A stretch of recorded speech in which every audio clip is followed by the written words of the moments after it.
I feel kind of lucky because I work for myself, so I don't have to go to the office if I don't feel well. I can't really imagine what it feels like to have a job where you have to call in a day off if you have a flare-up. That to me seems really difficult to manage. And then to manage a household as a mother, on top of that, it just seems like you have to be superhuman to do it all. My name is Kyung Jeon-Miranda. I'm an artist, mother, wife, endometriosis advocate, and I live in Brooklyn, New York.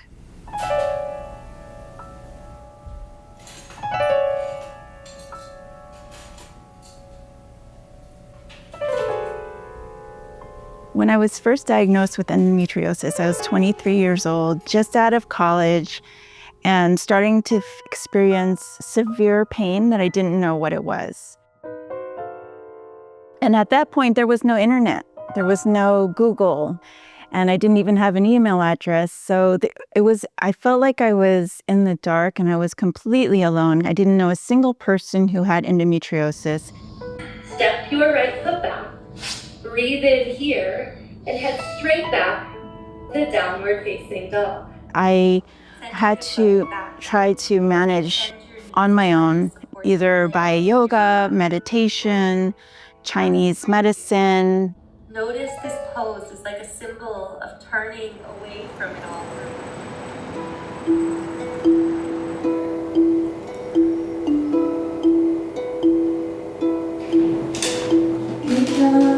How are you? Inside Kyung's body, tissue meant to create life begins to grow where it doesn't belong.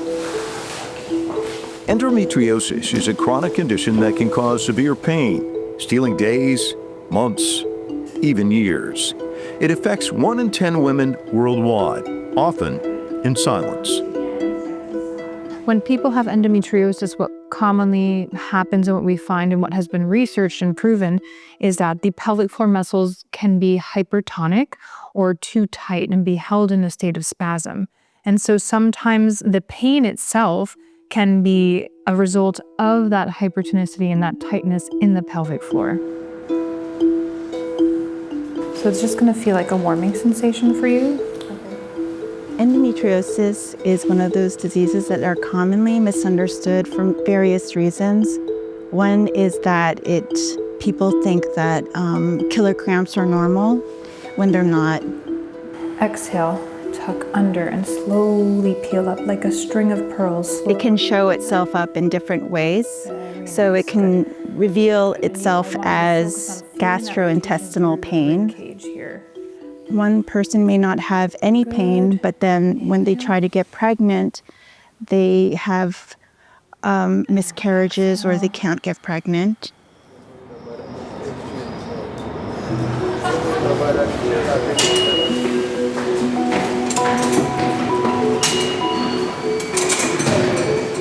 Some days I have great energy and I can do yoga and sometimes feel like a superhero. And then some days I just can't leave the house. I can't get up from the couch. I'm very lethargic. My abdomen is in pain and I can't really function. Attention everyone, there are 150 accessible subway stations. For Kyung, pain became her palette. What began as a battle with her own body transformed into a language of healing, turning pain into pain-healing art. The art world was very demanding on my body, my time, my schedule. Having my first art show was incredible because I was able to finally have my dream of showing my work in New York City. I mean, that's a really big deal. But it was hard because I was struggling physically, financially, emotionally, all of those things because the endometriosis was really wrecking my body.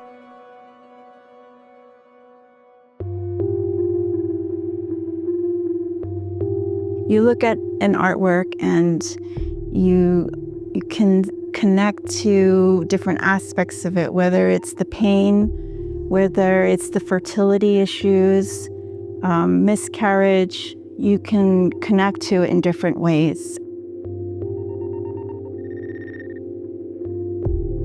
I never talked about endometriosis in regards to my artwork.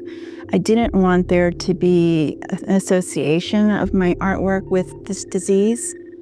But when I went to see a lecture about endometriosis, I really saw a lot of connection throughout the years, from artwork from as young as when I was 23 to when I was in my 30s. I started this very small series of paintings called the Red Room paintings. I thought, oh, this is so great. I love this new series, these cute little characters. I love how it's coming out. I scanned them and I sent them to my sister. She calls me later and she's just like, Kyung, are you okay? And I was like, yeah, why? I have no idea what she was talking about. And she was like, Kyung, look at your artwork. It's really bloody and dark. And then that's when I looked at it through her lens, and I was like, wow. That was when I first realized that these subconscious images were coming out in my work as a way to heal, maybe, as a way to kind of figure out how to deal with my emotions, my physical strength. You know, my doctor had told me that it would be very, very hard for me to get pregnant. I knew that I wanted a family and children, and I knew that it would be very hard for me. So imagine being told at that young age that you couldn't do that. So, you know, people make choices. I know a lot of artists who have made decisions not to have families, but to have that choice taken away from you is just really, was so unfair.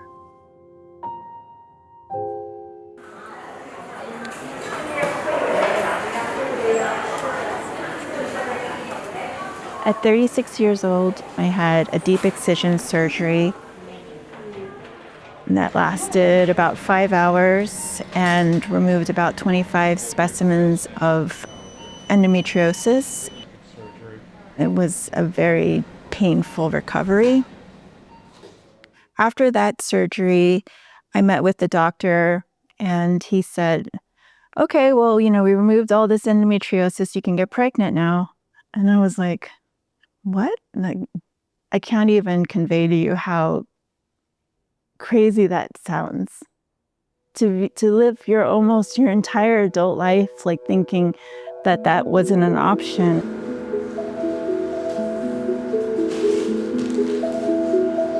So we tried and I got pregnant. And I didn't even think that it was something that my poor broken body could do.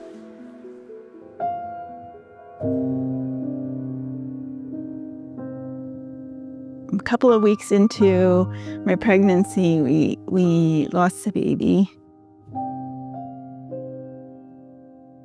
And doctor said, well, you know, you're capable of getting pregnant, keep trying, you know. So I drew strength from my husband and said, okay, let's try again.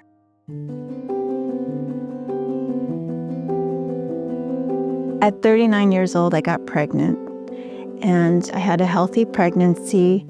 And at 40, I gave birth to my baby boy, Enio, in 2015. He was healthy. It was truly a miracle for me, my family, everyone really celebrated this birth.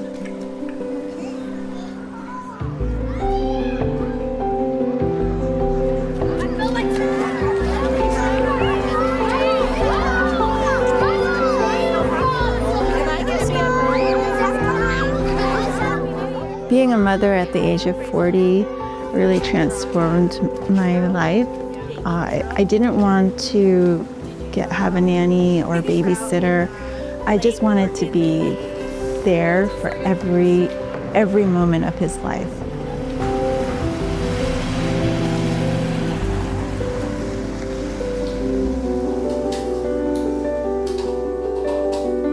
My husband gave me this time and space and freedom to continue making my art and be present in our son's life, which was a huge gift.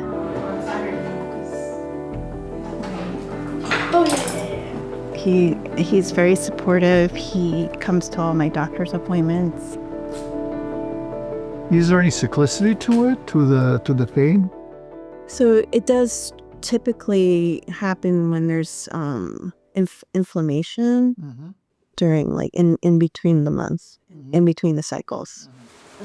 Clothing? Endometriosis can be a life battle for many women. The first reason is that there's a delay in diagnosis. On the average, people see up to 7 doctors, and studies have shown that, which is an insane number if you think about it. The second aspect is the fact that the delay in diagnosis sometimes brings multiple surgeries because the early surgeries may be performed by doctors who are not actual specialists. Because of this, endometriosis ends up being an all-consuming event in people's lives.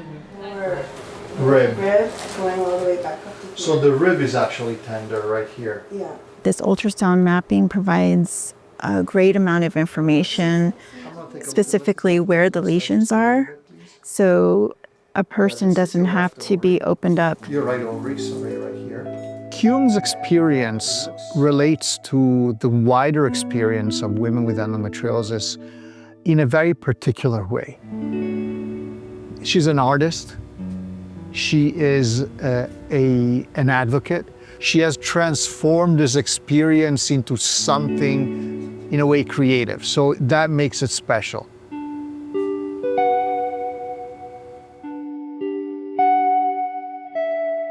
My artwork has always sort of had the theme of motherhood, but approaching it from actually being a mother has really transformed me and my work.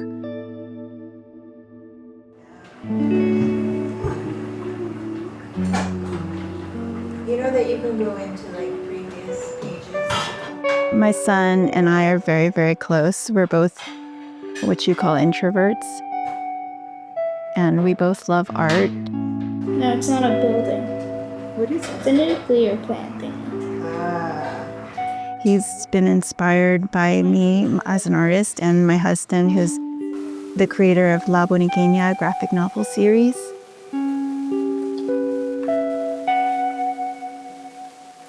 I asked my husband to maybe incorporate a character into his graphic novel series that has endometriosis. And so he created Luz La Luminosa, who we say is the first superhero who has endometriosis. She is an Asian Latina superhero of Chinese and Dominican descent.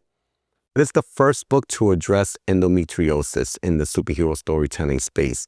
And there are different levels of endometriosis. You can have stage 1 and not actually experience any pain. My wife, Kyung, has stage 3-4 endometriosis. So she is constantly exhibiting pain. And in our comic book, Luz discovers that she has endometriosis. And in this story, we actually learn about what this disease is, but I balance it with superhero storytelling because I don't want to produce a public service announcement or a pamphlet. There was a journalist that wrote something beautiful when they reviewed this book, and they said, what if Superman were expected to carry kryptonite in his back pocket when he took down a supervillain? Well, that's what women are expected to do when they have this pain. And in this book, Luz has her endometriosis flare-ups, and she's overwhelmed by this pain. And then she tells the reader, great, now I'm in this much pain, but somebody has to save the day here.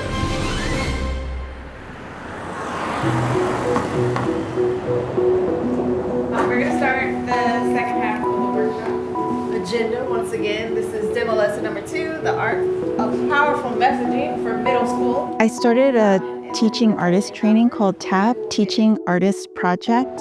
In the next part of the day, because we want to think about crafting powerful messages. They are a series of workshops that help me understand how to incorporate social-emotional learning and social justice into art so that I can one day teach that to others who want to incorporate their stories into their art in the hopes of healing.